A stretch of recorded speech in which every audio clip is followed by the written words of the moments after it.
Naoya Inoue is truly a king within the world of boxing. And the fact that he is in the discussion for pound #1 should come as absolutely no surprise. He's a surgical boxer with elite power and finishing instincts. And his superstar aura is continuing to grow the more time he spends at the very top. But as Inoue rises, a new threat has emerged. The scintillating talent that is Murodjon Akhmadaliev. There is only one fighter in the division that can even compete with him, let alone beat him, and that's MJ. This is a guy who can really push Inoue to his limits. Akhmadaliev is no regular fighter, folks. Is on uncertain legs right now and a big uppercut. He's a human battering ram, and he is more than capable of shutting anyone's lights off if given the opportunity. Still flailing, throwing shots, and down he goes once again. This man will beat Naoya Inoue. He has all the skills, all the ability, all the pedigree. I fully believe he will beat him. Can Inoue's power be the defining factor with an opponent as sturdy as this standing across from him? Grab the ropes, backed up into the corner. Here comes Inoue. That destructive, decisive power. Well, if one thing is clear, it's that Inoue is going to need to be in top shape in order to overcome this one. Hands up like that. Inoue would throw a shot and then hook. Ooh. Big right hand there, backed up to pop. For this video, we're going to be comparing each man at their absolute best. And as we look forward to their fight on September 14th, maybe we can get a little insight into how this one is going to play out. Will Inoue be able to restore order in the division by defeating perhaps his most dangerous opponent yet? Or would this hungry new contender be the one to finally knock Inoue down off of his throne? This is Fighting is Art. Let's go. When MJ met Luis Castillo, both men understood that a fight with Naoya Inoue was very likely waiting for the winner. And early on, Akhmadaliev chose his offensive moments intelligently. Monte Carlo, late last year, and a big right. The constant forward pressure was designed to sap Castillo's confidence. Yeah, and that's what fighters like Akhmadaliev can do. They can drain your gas. He frustrated Castillo by moving out of range with deft footwork. You know, the feet are so important. They put you... But all in all, this was a feeling out round, even though MJ clearly did enough to take it on the scorecards. Castillo offering up a right hand there, caught by the guard of Akhmadaliev. The violence would, of course, come soon. 10 seconds here of the opening round. Would round 2 produce a more definitive moment in either direction? Akhmadaliev's accuracy was the story of this fight, up to this point. The Williams of Ada camp is there. We've seen the Cuban national team take a trip over there to train for a little while. The Mexican crowd were even getting a little restless as the bout wore on. They can be a little bit Mexico game, forehead-to-forehead action all the time. But trust us, the action would soon follow. Good position, you know, with these angles, trading angles, but he's not firing off the angles. You could see MJ's sharp defensive instincts in play. I see Castillo getting a bit more comfortable now, where he's now hesitating, waiting. He was very noticeably frustrated by Castillo's attempts at getting off his own offense. But it was still a relatively measured showing from Murodjon. And got there first.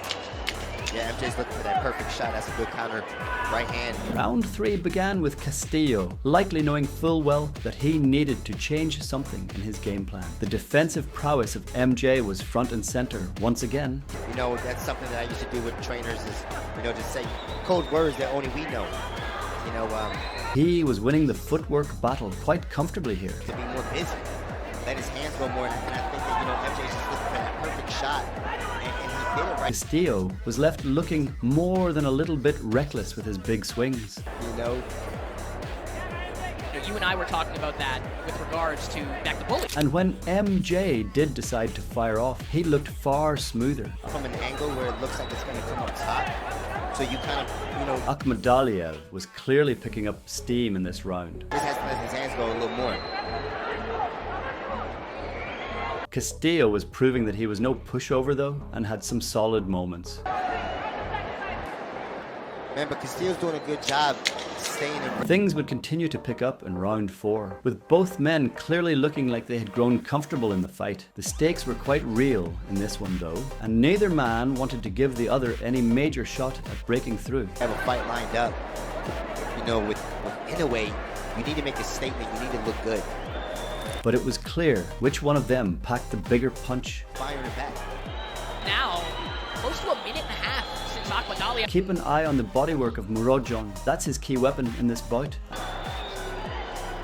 There, Akhmadaliev lets go of that left hand. Nice right hook immediately. And he was very noticeably turning up the heat on Castillo now. Combinations. You know, he's closing distance, but he's just trying to find one Nice shot. right hook there. The damage was really starting to wear on Castillo, and he looked to be finally showing the signs of damage. I think Castillo can save himself some energy. But he was still having moments of success in the pocket. Deepest gas tanks can be drained with this amount of movement that we're seeing from Castillo. Round 5 would prove to be a pivotal one for MJ's pursuit of the victory. The pressure was starting to pile up now, and Castillo's constant movement was bound to have been hurting his gas tank. That will make someone say, okay, you're ready to challenge the monster. But one of the This was a marauding performance from Castillo at this stage in the fight. Again, Castillo misses, no counter. Does anyone else really find the idea of MJ and Inoue trading pressure very interesting? when he does throw them, like, they work so well out of position so well, and he can catch him. Castillo was not out of this fight yet though, and he refused to accept all of that pressure. But when MJ does decide to throw, you can tell that he's overpowered. Then out of nowhere, the moment came One little turn of the dial that Akhmadaliev could make something happen, and there it is. What a shot from Akhmadaliev. This was no small knockdown either. Castillo was struggling. If you know anything about Murodjon Akhmadaliev, you'll know that he has amazing killer instincts. MJ was on the hunt for the knockout now, Make a statement, touch that body. and all that retreating was not going to do Castillo's gas tank any favors. You know, Corey, MJ, as he's following Castillo, His confidence was getting lower, while MJ was just finding more and more offensive opportunities. Akhmadaliev. It slowly became a question of when and not if the finish would come. Nice left hand again there from Akhmadaliev. Wobbly coming out of the Akhmadaliev. And then, out of nowhere, the second big moment of the fight. shots that take Castillo out of it. Look at that. Another shot there. This was quickly becoming a disaster for Castillo. He is on the hunt for his third consecutive knockout. The referee was taking a very close look at Castillo after that last round. Suffering 2 knockdowns is a very difficult thing to recover from, let alone win the fight. The benefit of the doubt that he's fighting this way because of the level of competition.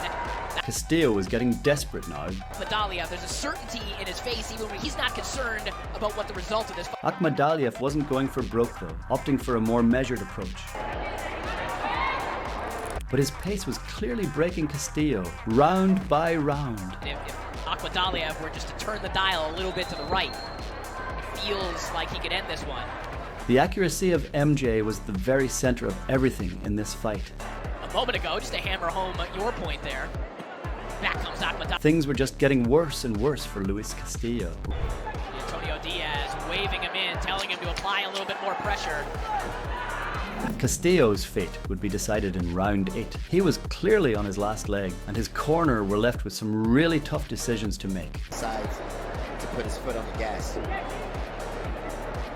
The chance of a lucky punch was getting lower and lower. Straight left hand rocks Castillo back against the ropes. He was getting closer and closer to landing that big, powerful fight ender. Straight left hand again, make it 2 there from Akhmadaliev, who is landing at will here in the... This fight was 1 or 2 good punches away from being a totally unwinnable prospect for Castillo. Make it 4.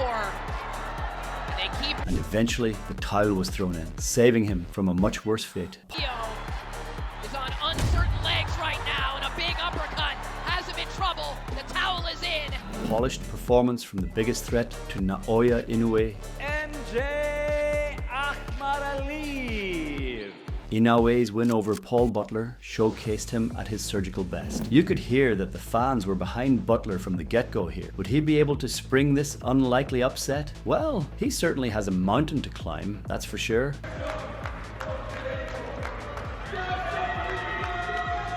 Inoue was quick to make his reads in this fight, finding his rhythm quite early.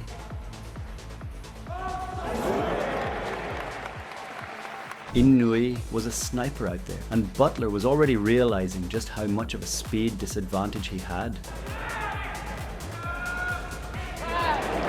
By the time round 1 was winding down, Inoue was already looking comfortable.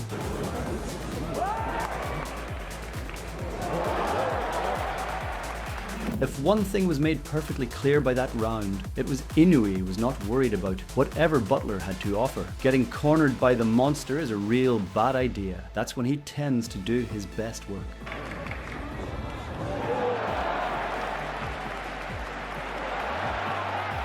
Butler was already running out of ideas, it seemed, and Inoue could sense it.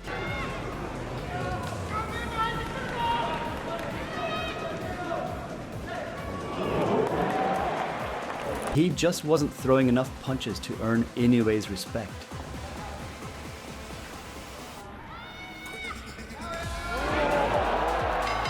Butler would very clearly need to change something, or he would be in real trouble. Was Butler legitimately a threat to Inoue? Well, if he was, he certainly wasn't showing it.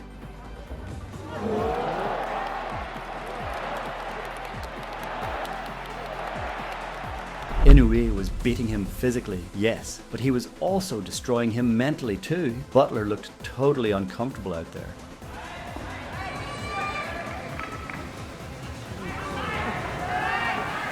You don't just jump in there with a pound for pound great and have success unless you're also cut from a similar cloth.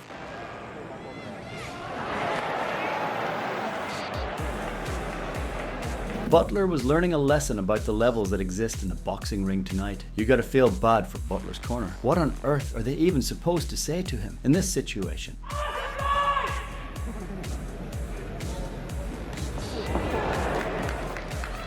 You can't just bring in a sparring partner and expect them to give you the Inoue experience. You won't know until you're already in there.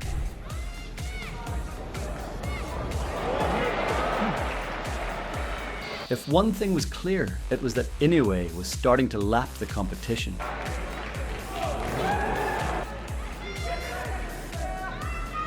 Butler simply wasn't throwing enough. That much was painfully obvious.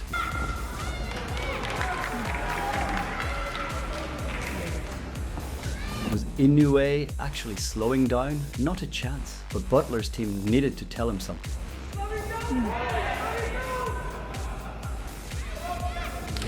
Inoue is the type of fighter who only gets better as the rounds go on.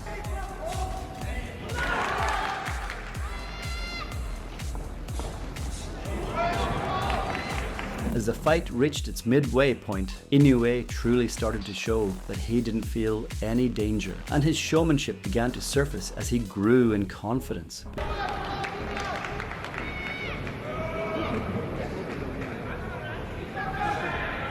Just because he was having a little more fun in there, it didn't mean that he was slacking when it came to putting damage on Butler.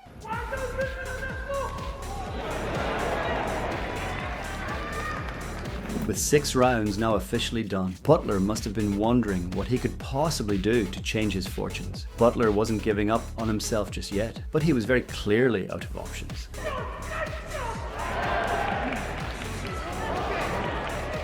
At this point, he would need a lucky punch, and Inoue simply wasn't giving him a lot of opens.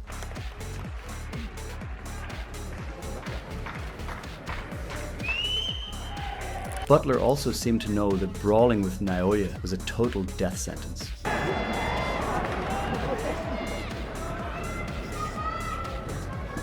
Round 8 saw Inoue go to an even greater level of flow. There's no way that Butler was getting a decision, so unless he played it safe and tried to simply survive, he would need to go for KO.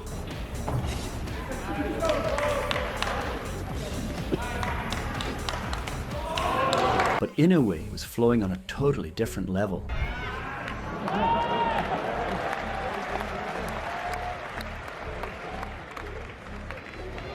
There was a speed difference, of course, but also a major power difference too. Coming into the 9th round, it became clear that Inoue was only getting stronger. Butler was still right there, trying to find an opening, but it just wasn't coming. Inoue was 10 times sharper than anyone Butler had ever shared the ring with. And there was a growing sense of anticipation every time Inoue came close with those big shots. Butler, despite not having too much success, was still there in round 10, which is longer than most people survive. Make no mistake though, this was a one-sided showdown. Inoue's countering was on another level, and he disciplined Butler at every opportunity. Butler was entering crisis territory now and in need of a true miracle.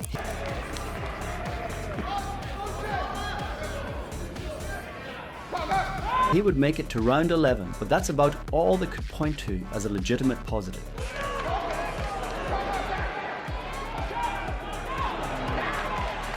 Butler looked like he was totally drained and out of this fight, and Inoue was clearly aware that the finish was looming, and so he stepped on the gas.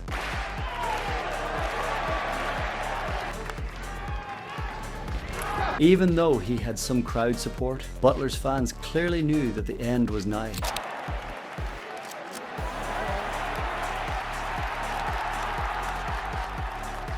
Eventually, the referee knew that Butler's race was run and decided to stop that fight once and for all.